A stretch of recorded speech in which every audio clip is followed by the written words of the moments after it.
Olá meus amigos, aqui mais um vídeo para analisar uma seleção do G8, ou seja, das favoritas para ganhar o Mundial. E desta vez temos a toda poderosa Espanha. Queres saber como é que os espanhóis jogam e se têm possibilidades de ganhar este Mundial? Fica a ver este vídeo.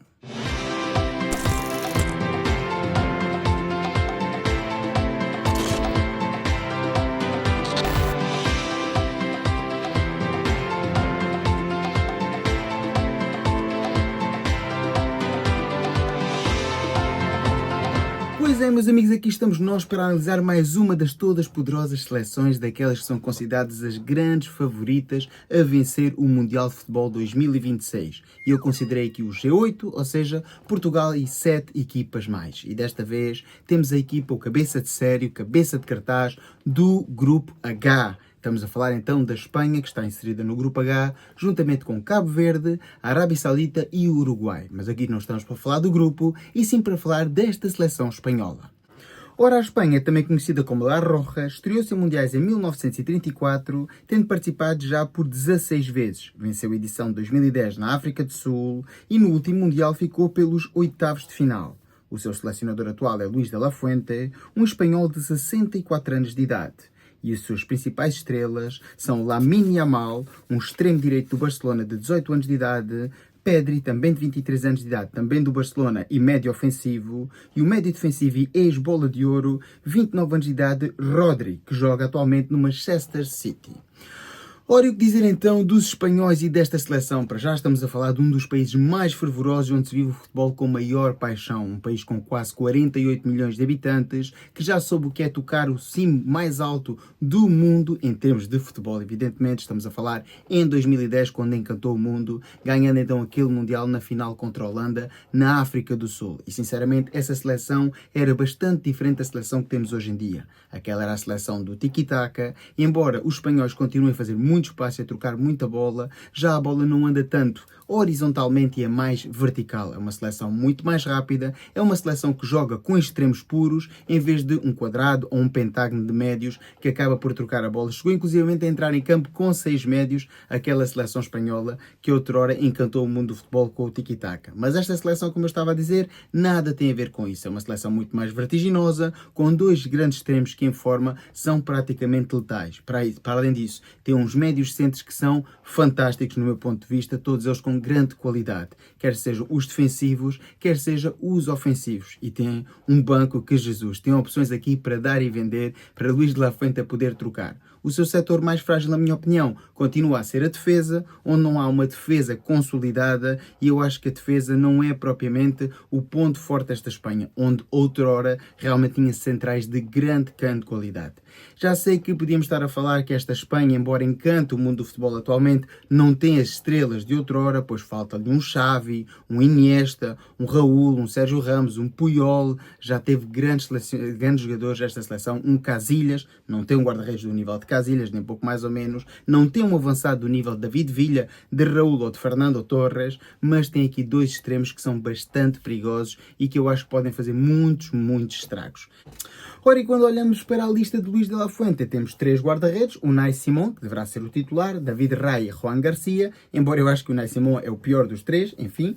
Como defesas temos Cucurella, Alejandro Grimaldo, Pau Cubarsí, Eric Garcia, Aymeric Laporte, Marc Pubil, Marcos Llorente e Pedro Porro. E depois nos médios, então, aqui a qualidade abunda. Temos Merino, Pedri, Fabián, Zubimendi, Gavi, Rodri e Alex Baena. E depois temos então os jogadores do setor mais avançado, onde temos Oyarzabal, Dani Olmo, Nico Williams, Yeremy Pino, Ferran Torres, Borja Iglesias, Vítor Munhoz e a grande estrela da companhia, Lamine Yamal. Meus amigos, como puderam ver, eu acho sinceramente aqui na defesa não há grandes nomes sonantes. É verdade que muitos dos jogadores são conhecidos porque jogam em clubes importantes, não só em Espanha como também fora do país, mas realmente é o mesmo que os guarda-redes. Os guarda-redes são conhecidos, sim senhora, mas não são nenhuns top goalkeepers, como costuma dizer, ou seja, não estão, na minha opinião, naquela terna, por exemplo, de para melhores guarda-redes do mundo, e o mesmo se passa com os seus defesas, onde eu acho que os laterais estão a perder um bocadinho de foco relativamente àquilo que nos tinham habituado no passado, jogadores como Sérgio Ramos ou Jordi Alba, que eram autênticos propulsores e eram muito sólidos a defender. Depois, já no que toca a médios centros, jogadores mais ofensivos, aí sim a qualidade abunda, na minha opinião. Ora, toda a gente sabe que a Espanha caracteriza-se por jogar em 4-3-3 já há mais de 2 décadas e aqui com Luís de la Fuente não vai fugir, embora a forma de jogar e a mecânica de jogar seja muito diferente daquela Espanha que falámos há pouco. E assim sendo, olhando para o 11 que eu penso que seja o titular, Luís de la Fuente deverá apresentar na baliza o Unai Simón, ou pelo menos tem sido o titular, se bem que eu considero que é o pior dos 3 guarda-redes e eu escolheria David Raya, que fez uma excelente temporada ao serviço do Arsenal.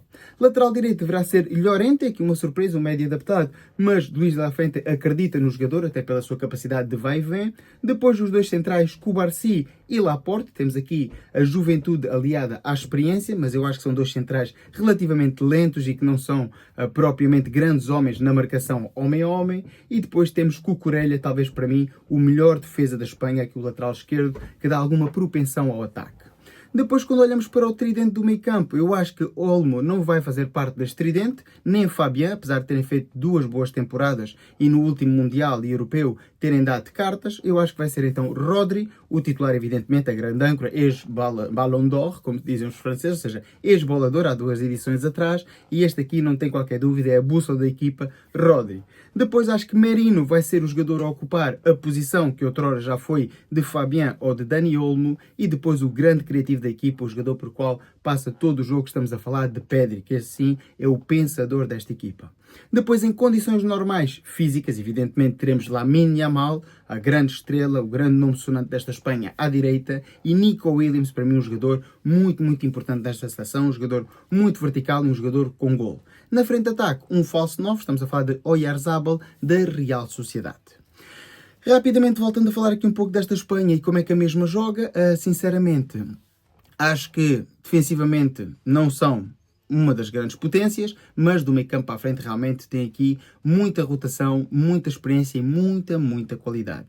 O tridente do meio campo, eu acho que ele vai apostar por Merino para dar mais solidez a este tridente. Pedri é claramente o pensador da equipa e é um jogador com bola no pé, é um gênio, tem uma visão de jogo absolutamente fantástica e apenas 23 anos. Rodri é um nato recuperador de bolas, no último europeu, penso eu que foi, chegou a jogar inclusivamente a central, até poderia dar-se aqui a situação de ele optar por jogar com Rodri a central, ao lado da Aymeric Laporte, como já o fez, ou ao lado do Cubarsí, existiria essa possibilidade, mas eu acho que com Luís de la Fuente isso não se põe em causa, até porque existem outros médios, como vimos ali na lista, que poderiam ocupar claramente aqui o setor do meio campo. Depois, na frente de ataque, acho que Lamine Yamal é um jogador com mais artifícios técnicos, evidentemente, tem mais drible, faz muito bem aquela jogada de ir do corredor direito para o corredor central e rematar de meia distância, tem um remate poderosíssimo. Já Nico Williams é parecido ao nosso Rafael Leão, um jogador muito vertical, um jogador com golo, com bom poder de drible e com bom remate de meia distância.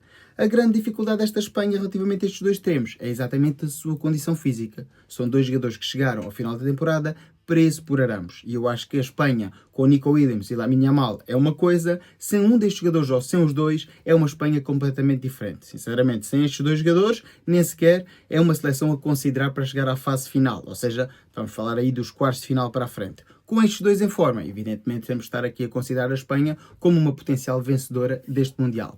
Oyarzabal não é um goleador, mas é um jogador que tem se habituado nos últimos anos a jogar no setor mais avançado no seu clube e na seleção, e é um jogador que faz muito bem a posição de falso 9, acabando por cair quer para a direita, quer para a esquerda, para deixar entrar os seus colegas da região mais dianteira da Espanha. Acho que é uma seleção que funciona muito bem, acho que é uma seleção que joga bom futebol e tudo vai ditar então aqui naquilo que for o confronto das equipas, ou seja, na ordem dos jogos do grupo. Ora, como podemos ver aqui ao lado, a Espanha começa com a estreante Cabo Verde, a seleção ou uma das seleções mais fracas do grupo. Depois joga então com a Arábia Saudita, que aliás esta para mim é sim a seleção mais fraca do grupo, e termina então com a seleção que lhe poderia discutir então o primeiro lugar. Estamos a falar do Uruguai, mas só põe em causa esta discussão do primeiro lugar se por acaso Nico Williams e Lamine Yamal não estiverem em boas condições físicas por alguma razão. Em condições normais, com o 11 titular, como eu disse, acho que a Espanha é candidata a vencer o grupo, ou seja, a passar em primeiro, ganhando as 3 partidas e as 2 primeiras até de forma contundente, na minha humilde opinião. Não vai dar para poupar os jogadores, porque acho que mesmo ganhando a primeira e a segunda partida, eles vão ter que jogar com os titulares contra o Uruguai. Já se tivessem o Uruguai como primeiro no grupo, ou seja, como primeiro encontro do grupo, talvez pudessem descansar os jogadores no terceiro jogo, ganhando então os 2 primeiros. Assim sendo, acho que vão-se ter que aqui aprimorar para vencer as 3 partidas, liderar este grupo e depois a partir daí, já sabemos que há outras seleções fortes, mas eu continuo a apostar nesta Espanha como sendo uma das principais seleções para ganhar este Mundial. É assim, meus amigos, não vos maço muito mais. Está feita então aqui a minha previsão. O que é que vocês acham desta Espanha? Se acham que este deve ser o 11? Acham que esta Espanha vai ir longe? Acham que esta Espanha tem possibilidade de ganhar? Deixem tudo aqui nos comentários, deixem a vossa opinião e depois iremos então ver no final quem é que tinha razão. É isto, meus amigos, está feito então o vídeo. Espero que tenham gostado. Se for o caso, dá o like, comenta, partilha e subscreve. Já sabes, para caso tiveres redes sociais, segue nas redes sociais para ajudar a aumentar a nossa comunidade. Fiquem bem e até ao próximo vídeo.